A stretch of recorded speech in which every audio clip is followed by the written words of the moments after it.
Three members of one family have become a heartbreaking symbol of what this fire can do. Two young children and their great-grandmother were killed in a home that was engulfed by flames. Carter Evans is here now with their story. Carter. Jeff, this man's story is absolutely heartbreaking. He said he just left his home for a few minutes when he got a frantic call from his wife that the fire was already at their back door. He had no idea it was so close. The towering flames were bearing down on the city of Redding. Evacuation orders in place for several neighborhoods, but Ed Bledsoe says he didn't hear any. Did you get any sort of evacuation warning? Nothing. Absolutely not a word. The fire was far away at that point. It was plumb across the river. That's 2 or 3 miles from my place.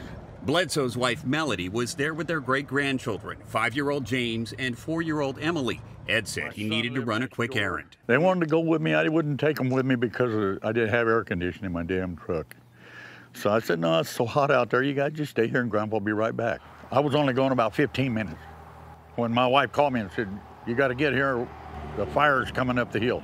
He tried to race back, but the roads were blocked. Bledsoe felt helpless. I was talking to my little grandson on the phone. He's saying, Grandpa, please, you got to come and help us. The fire's at the back door. Come and get us. I said, I'm close by, son. I'm trying to get in there.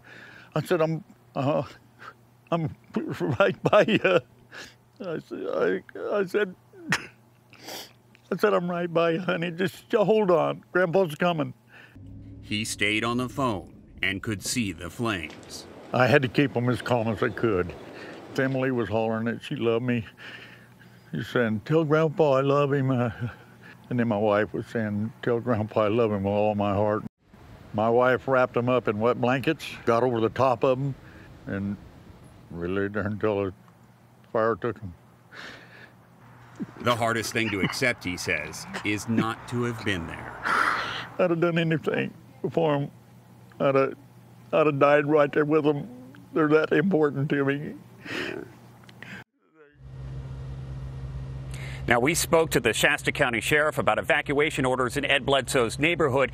He said they initiated reverse 911 calls. They did cell phone text alerts, Jeff. They even went door to door where they could, but they are still investigating to see if the Bledsoe family got a notification. It's horrifying to hear about Ed's story and listen to everything that he has to say. Carter, you've covered a lot of fires in this area. I know the state says this is sort of the new normal. They're always ready year-round. There's no one fire season necessarily.